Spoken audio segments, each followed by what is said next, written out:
प्यारे मसीह विश्वासियों, जय यीशु की प्रस्तुत है 6 अप्रैल 2021 के बाइबल पाठ।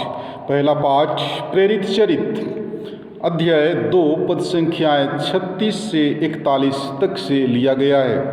पाठ का मूल वाक्य है, आप लोग पश्चाताप करें। आप लोगों में से प्रत्येक यीशु के नाम पर बपतिस्मा ग्रहण करें।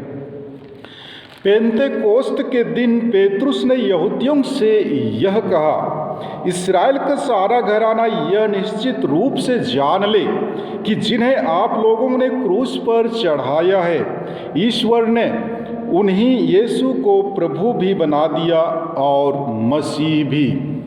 यह सुनकर वे मर्माहित हो गए और उन्होंने पेतरुस तथा अन्य प्रेरितों से कहा, भाइयों, हमें क्या करना चाहिए? पेतरुस ने उन्हें यह उत्तर दिया, आप लोग पश्चाताप करें। आप लोगों में से प्रत्येक अपने अपने पापों की क्षमा के लिए यीशु के नाम पर बपतिस्मा ग्रहण करें। इस प्रकार आप पवित्र आत्मा का वरदान प्राप्त करेंगे, क्योंकि वह प्रतिज्ञा आपके लिए तथा आपकी संतान के लिए है और उन सबों के लिए जो अभी दूर हैं और जिन्हें हमारा प्रभु ईश्वर बुलाने वाला है। पेतरुस ने और बहुत सी बातों द्वारा साक्ष्य दिया और यह कहकर उन्हें उपदेश दिया कि आप लोग अपने को इस विधर्मी पीढ़ी से बचाए रखें। उन्होंने पेतरुस की बातें मानकर बपतिस्मा ग्रहण किया। उस दिन लगभग 3000 लोग शिष्यों में सम्मिलित हो गए। प्रभु की वाणी। ईश्वर को धन्यवाद। और आज का सुसमाचार पाठ संत योहन के अनुसार पवित्र सुसमाचार अध्याय 20 पद संख्याएं 11 से 18 तक से लिया गया है। पाठ का मूल वाक्य है, मैंने प्रभु को देखा है और उन्होंने मुझे यह संदेश दिया है। मरियम कब्र के पास बाहर रोती रही। उसने रोते रोते झुककर कब्र के भीतर दृष्टि डाली और जहाँ यीशु का शव रखा हुआ था, वहाँ उजले वस्त्र पहने 2 स्वर्गदूतों को बैठा हुआ देखा, एक को सिरहाने और दूसरे को पैताने। दूतों ने उससे कहा, भद्रे, आप क्यों रोती हैं? उसने उत्तर दिया, वे मेरे प्रभु को उठा ले गए और मैं नहीं जानती कि उन्होंने उनको कहाँ रखा है। वह यह कहकर मुड़ी और उसने यीशु को वहाँ खड़ा देखा, किंतु उन्हें पहचान नहीं सकी। यीशु ने उससे कहा, भद्रे, आप क्यों रोती हैं? किससे ढूंढती हैं?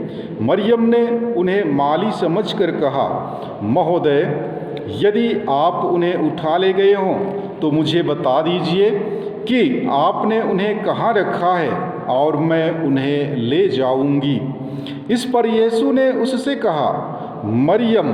उसने मुड़कर इब्रानी में उनसे कहा, रब्बोनी, अर्थात गुरुवर। यीशु ने उससे कहा, चरणों से लिपटी रहकर मुझे मत रोकना। मैं अब तक पिता के पास ऊपर नहीं गया हूँ। मेरे भाइयों के पास जाकर उनसे यह कहना कि मैं अपने पिता और तुम्हारे पिता, अपने ईश्वर और तुम्हारे ईश्वर के पास जा रहा हूँ। मरियम मगदलेना ने जाकर शिष्यों से कहा कि मैंने प्रभु को देखा है और उन्होंने मुझे यह संदेश दिया है। प्रभु का सुसमाचार। हे ख्रिस्त, तेरी स्तुति हो। प्यारे मसीह विश्वासियों, आज के सुसमाचार पाठ में हम मरियम का यीशु के प्रति गहरा प्यार को देखते हैं। वह यीशु से बेहद प्यार करती थी और इसी कारण मरियम को सबसे पहले जीवित यीशु को देखने और यीशु से बातें करने का सौभाग्य प्राप्त हुआ। जी हाँ, वह यीशु से इतना प्यार करती थी कि खाली कब्र के पास बैठकर रोने लगती है। जब उसने यीशु को देखा तो उसे लगा कि वह माली है, अतः वह कहती है कि यदि आपने उसे उठा ले गया है तो मुझे बता दीजिए कि आपने उन्हें कहाँ रखा है और मैं उन्हें ले जाऊंगी। मरियम इन शब्दों को इतनी गंभीरता से कहती है कि उसका प्यार साफ झलकता है। वह अपने अनुरोध में यीशु का नाम भी उच्चारण नहीं करती है। वह सोचती है कि वह जिसके बारे में बोल रही है, जिसके लिए रो रही है, जिसे वह खोज रही है, उसे सारी दुनिया जानती है। इससे भी पता चलता है कि वह यीशु से कितना प्यार करती थी। इतना ही वह बोलती है, बताइए वो कहाँ है, मैं उन्हें ले जाऊंगी। यह कैसे हो सकता है कि एक औरत एक बड़े मृत शरीर को उठा ले जा सकती है? अगर उठा भी ले तो वह कैसे और कहाँ ले सकती है? सच में वह यीशु से इतना प्यार करती थी कि उसका एक ही उद्देश्य था, अपने प्यारे यीशु के लिए रोना और आंसू बहाना। लेकिन शायद आपके मन में यह सवाल पैदा हो रहा होगा कि इतने गहरे प्यार के बावजूद भी क्यों मरियम यीशु को पहचान नहीं सकी? इसका सीधा और सरल जवाब है कि मरियम की आंखें आंसू से भरी हुई थी और उसकी दृष्टि वास्तव में कब्र के तरफ थी, जिसके कारण वह यीशु को पहचानने में असमर्थ थी। कब्र के अगल बगल कौन है, क्या हो रहा है, उसे वह ध्यान नहीं देती है। भाइयों बहनों, जब हम भी अपने प्रियजनों को खोते हैं तो सदा हमारे दिल और आँखों में उदासी एवं आंसू होती है, और ये हमारे आंसू और उदासी स्वार्थ भरी उदासी एवं आंसू होती है। और साथ ही साथ ये हमारे अकेलेपन, हानि एवं बेसहारा होने के आंसू और उदासी होते हैं। जो हमारे प्रियजन ईश्वर के पास स्वर्ग चले गए हैं, उनके लिए रोने की नहीं बल्कि आनंद मनाने की आवश्यकता है। हमारी उदासी और आँखों के आंसू ईश्वर की महिमा देखने में बाधित नहीं होना चाहिए।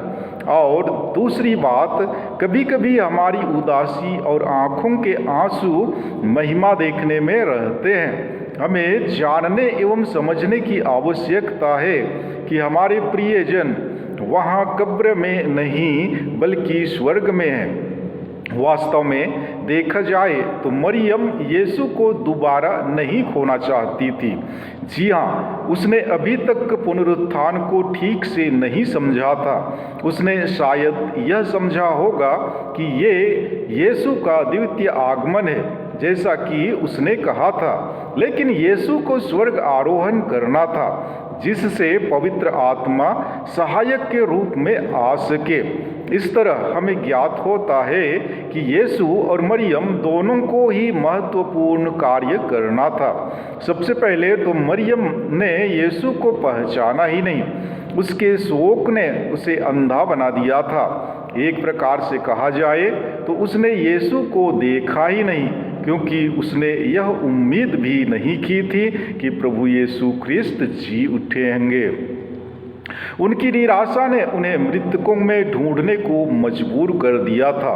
वे जीवितों में विद्यमान हैं। प्यारे मसीह विश्वासियों, यीशु ने जब स्त्रियों से यह कहा कि मेरे भाइयों को यह खबर दो कि वे गलीली में उनसे मिलेंगे, जैसा कि उन्होंने उनसे कहा था, तो भाइयों में से उनका तात्पर्य अपने शिष्यों से था, क्योंकि वह यह उम्मीद ही नहीं की थी कि वह यीशु को फिर से देख पाएंगी। लेकिन जब यीशु ने उससे बातचीत की तो उसने उन्हें पहचान लिया। कल्पना कीजिए कि मरियम का हृदय प्रेम से कितना सराबोर हो गया होगा, क्योंकि यीशु ने उसका नाम लेकर उसे पुकारा। लेकिन मरियम ने यीशु को तब तक नहीं पहचान पाया था जब तक कि उसने खाली कब्र को नहीं देख लिया था। उसने खुशी और श्रद्धा से आज्ञाकारी बनकर इस संदेश को उनके शिष्यों को बतलाने का बीड़ा उठाई। प्यारे भाइयों बहनों, हम भी तब तक यीशु को नहीं मिल पाएंगे जब तक कि हम उसे ना खोजें। अगर हम भी उसे मृतकों के बीच ढूंढेंगे तो वे हमें कदापि नहीं मिलेंगे। उनका कब्र खाली है और वे जीवितों के बीच निवास करते हैं।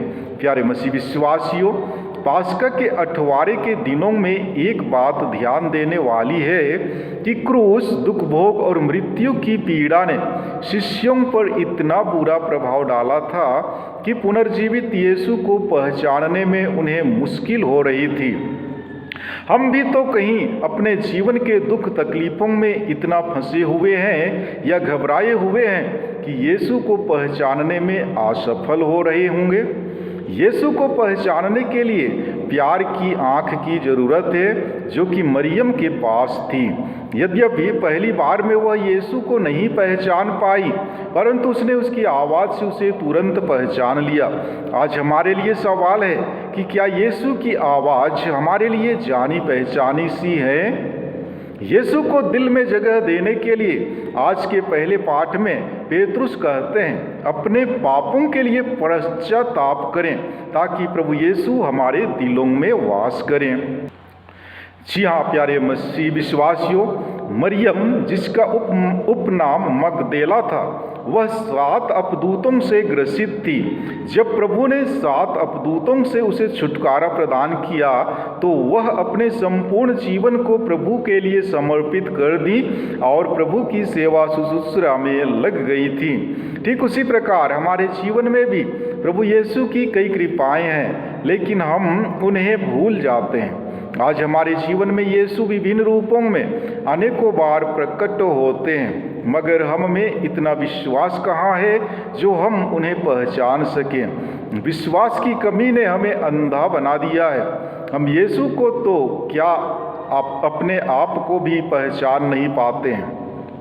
पुनर्जीवित यीशु ने जिस प्रकार मरियम को नाम लेकर पुकारा था, उसी प्रकार आज भी पुनर्जीवित प्रभु यीशु हम प्रत्येक को नाम लेकर पुकार रहे हैं। क्या हम उनकी आवाज़ सुनने के लिए तैयार हैं? यदि तैयार हैं तो सारे संसार में जाकर उनके जी उठने और स्वर्ग जाने का संदेश सुनाने हैं। हम पुनर्जीवित यीशु से प्रार्थना करें कि वे हमें पवित्र आत्मा की कृपा दानों से विभूषित करें, ताकि हम भी प्रभु के शिष्यों की तरह निसंकोच एवं निडर होकर प्रभु के बताए मार्ग पर चल सकें और प्रभु की शिक्षा को अपने बातचीतों के द्वारा, आचरण के द्वारा तथा व्यवहार के द्वारा दुनिया के कोने कोने तक फैला सकें। आमीन।